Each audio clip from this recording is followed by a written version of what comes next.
There are two explanations of attachment in the specification. The first is the learning theory of attachment, which we looked at in the last video, and the second is this one. It's Bowlby's monotropic theory of attachment.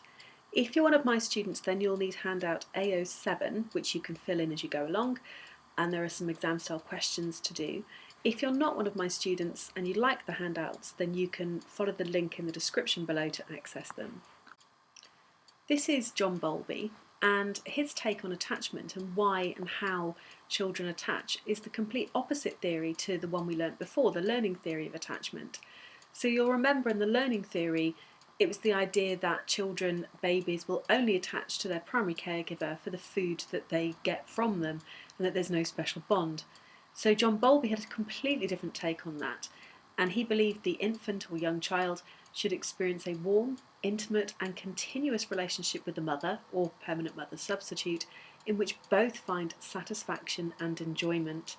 So he saw this as a reciprocal relationship and that there is a special bond between the baby and the mother.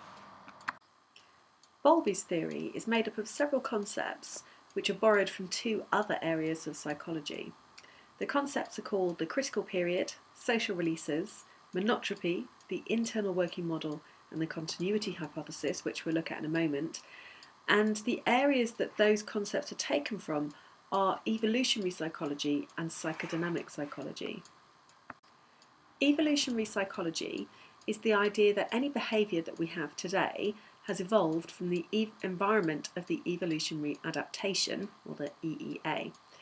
So the EEA refers to the kind of caveman times when we lived, when conditions were incredibly harsh, it was really hard to find food, and so anything that aided our survival back in the EEA would be adaptive and would follow on through the generations, and so that some of our behaviours today will literally be a throwback to what was going on back then. So there are two key themes to any evolutionary explanation of behaviour. One is survival and one is passing on the genes. And Bowlby borrowed from this evolutionary idea in terms of the survival aspect.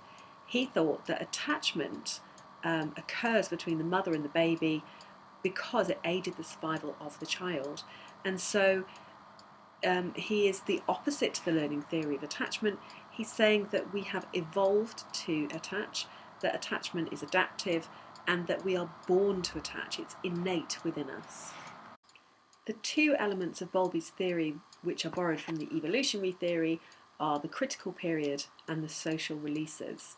And the important thing to remember is that Bowlby thought that these two elements aided our survival, and we'll look at those now. Bowlby used Lorenz's idea of a critical period for attachment to occur.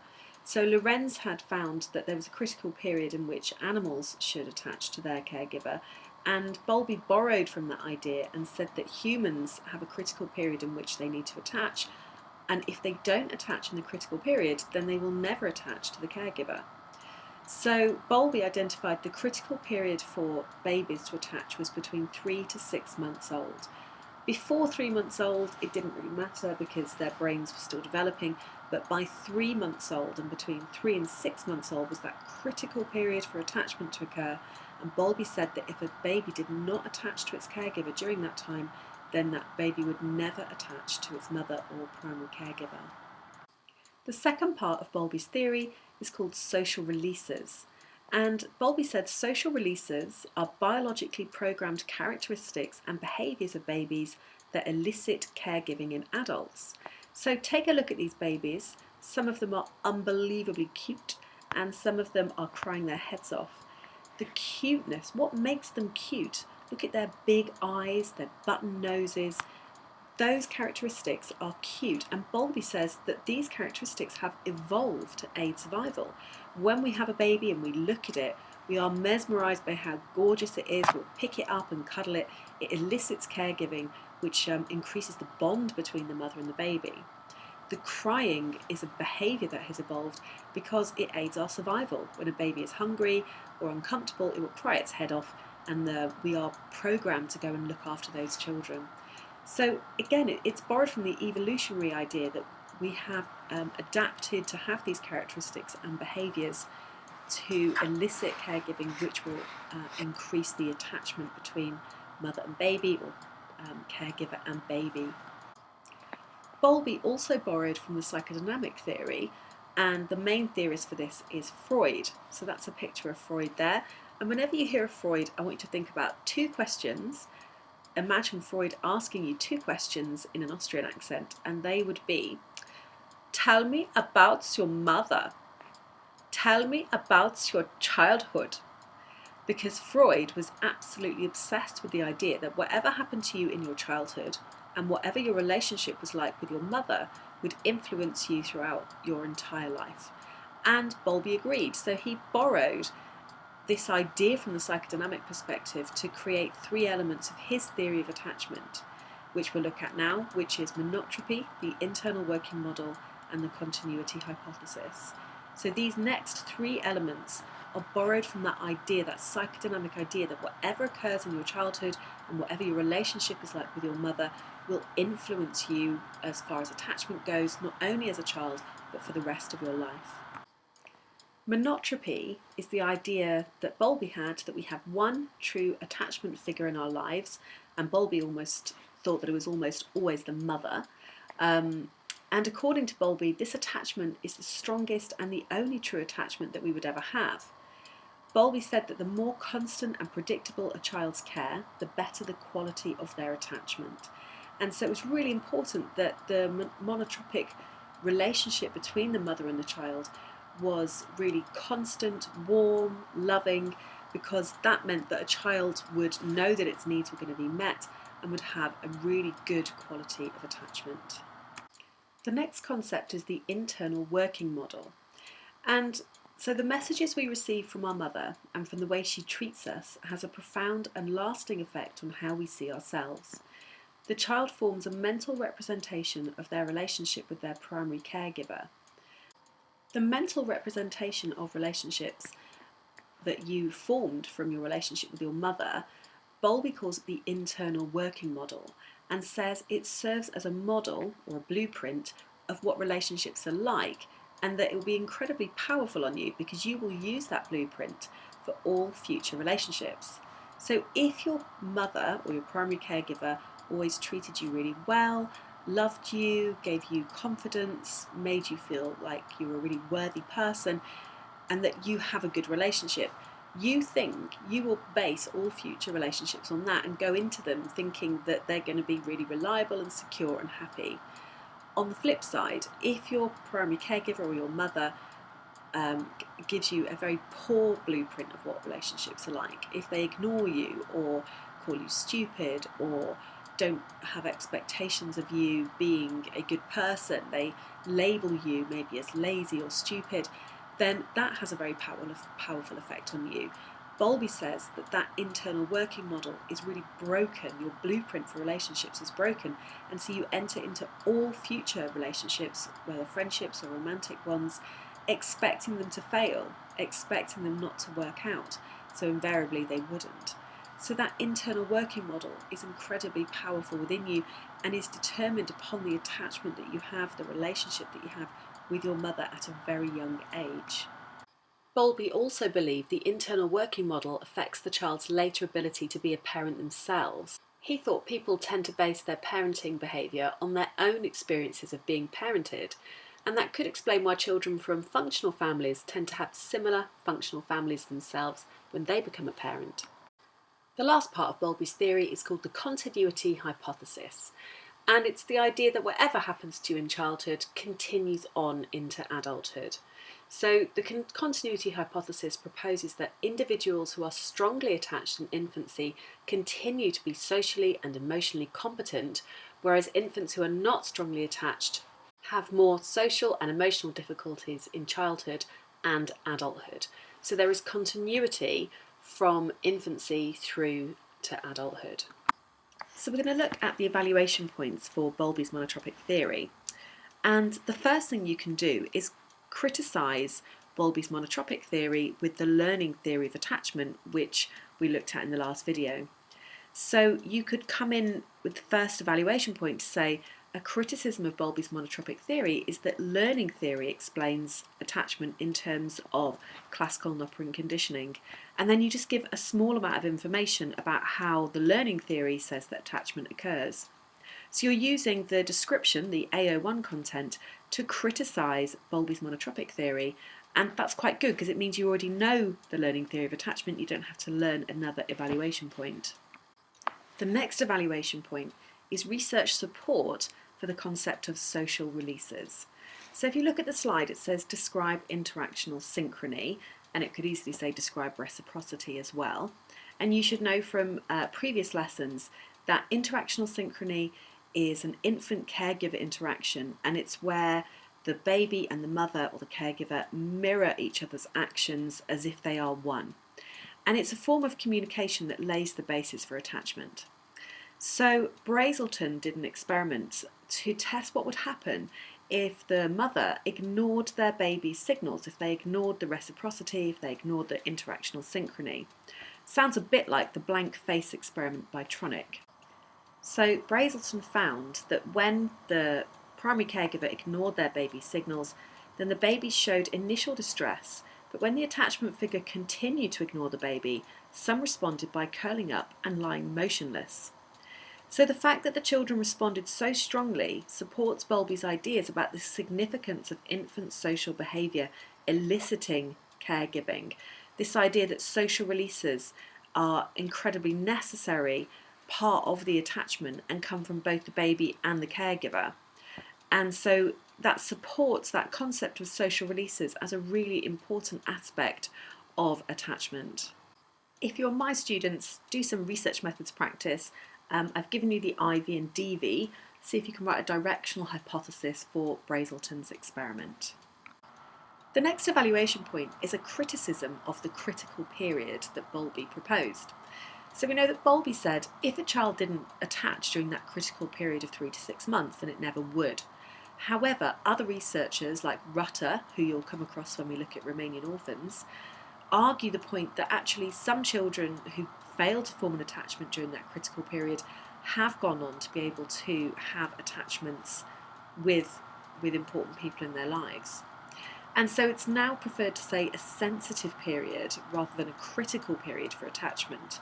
And a really good case study for this is the Kulachova twins. Now this is a really sad story. The Kulachova twins' real mother died and their father couldn't cope. He married someone else, who I like to call the wicked stepmother, because she locked them in a cellar for the first 10 years of their life. And when they were found, they didn't have normal language. They kind of had language between themselves, but they hadn't had any attachment to a primary caregiver. Now, an incredibly wonderful woman adopted the Kulachova twins, lavished them with love, care and attention, and both of them completely recovered. They went on to have normal lives. They got married, they had careers, they studied, and they had an attachment with the woman who had adopted them. There is a bit of controversy in terms of perhaps they had attached to each other. If they had been completely alone, that might not have happened. But this case study is a really good case study to use to criticise that idea of the critical period and say it's not as black and white as Bowlby would imagine. If you're in year 2, you'll need another evaluation point, so it's worth looking up the temperament hypothesis by Kagan. In order to remember the 5 elements of Bowlby's theory, we're going to do the Bowlby walk. So for my students, this is an actual walk, and I'd like you to go out of the classroom, turn right, walk through the first set of double doors, turn right, and you should be looking out across to the garden room. So I'd like you to be really careful walking down the steps, walk down the steps, out past the garden and arrive at the greenhouse. And I'd like you to look at the greenhouse and think about things that grow in a greenhouse have a critical period in which you can plant them. And so the greenhouse represents the critical period element of Bowlby's theory.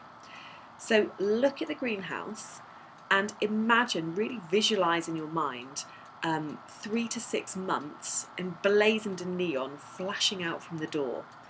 and look at that greenhouse, imagine where it says 3 to 6 months across the door, and think, yes, this is the critical period. Bowlby said there was a critical period for attachment to occur, which is 3 to 6 months, and as with things like plants, if you don't plant them in a critical period, they won't grow. If you don't attach to your primary caregiver during the critical period, the child will not attach. Once you've looked at the greenhouse, then just walk a few steps to the left and look down at the green flower beds, which will be looking quite sad at this time of year in January. Have a look at those flower beds. As you are looking at them, and it should just be lots of green clumps of stuff, I want you to imagine some babies' faces looking up at you from the flower beds, as if they are old style Cabbage Patch Kids. So imagine that these babies are looking up at you. You can just see their little faces, and some of them are smiling and some of them are crying, and this is to remind you about the social releases. So Bowlby said that when a child has big eyes and a cute button nose, or when it cries, it elicits caregiving from the primary caregiver, and that is part of how the attachment forms. It's an adaptive thing. We have evolved to look like cute babies, we have evolved to cry, and Bowlby called those social releases. Now I want you to carry on the path, walk past the music room, keep walking, and you'll eventually come to a single bench.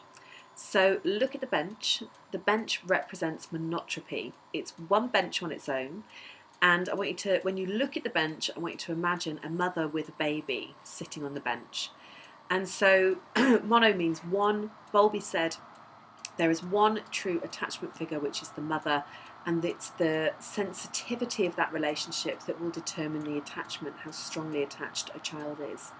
So imagine the mother and the baby just interacting in a really beautiful way, the mother being really loving and giving to the baby, and the baby responding. And so the bench represents monotropy. Carry on the path, walk up the steps where the canteen is, turn around and look at the castle. And when you're looking at the castle, look to the left and you will see a window that has curtains in it. And this is to represent the internal working model. So that particular part of the castle that you're looking at has obviously been well kept. It's had lots of maintenance, people are using it today, and it's fully functioning. But then, if you look to the right-hand side of that window, you will see that the castle is now in ruins, our castle, and you will see that it's kind of broken down. Again, this represents the internal working model. That particular part of the castle, it hasn't been well maintained, it hasn't been looked after, and it has actually broken. It's not a fully functioning castle now, that particular part. So remember that Bowlby said the internal working model is about the relationship you have with your mother when you're a child, and you will model all future relationships on it, and so that is your blueprint for future relationships. So when you look at the window that has the curtains, that represents a really good internal working model. That obviously represents a good attachment type that has continued into life. And when you look at when you move your eyes to the right hand side and see where it's broken down, that represents a very poor internal working model, where someone's blueprint for relationships is that you expect every relationship in the future to fail because you're basing it on that first one you had, which wasn't good. The last part of the Bowlby walk is to walk back to the classroom. And when you're in the classroom, don't do this for real, but just visualise it. I want you to visualise that you've either got an apple or a raw onion in front of you. And depending on which one you decide to eat, that taste will repeat on into the next hour or so, especially if it was the raw onion. So this represents the continuity hypothesis. Bowlby said that whatever happens to you in childhood will continue on into adulthood. And so it will affect the way that you are in your relationships and the way you are in being able to parent. So if you bit into an apple now, it would be sweet tasting and that would be quite nice for the next hour or so. That would be the flavour in your mouth. If you decided to eat a whole raw onion, then that would be repeating on you for ages and ages, and it's to represent that continuity, that whatever happens to you and your child continues on into the future. If you're my students, don't forget to look on the directed study forum on Moodle for the homework that you need to do, and it's just listed here as well. Any questions, please do get in touch.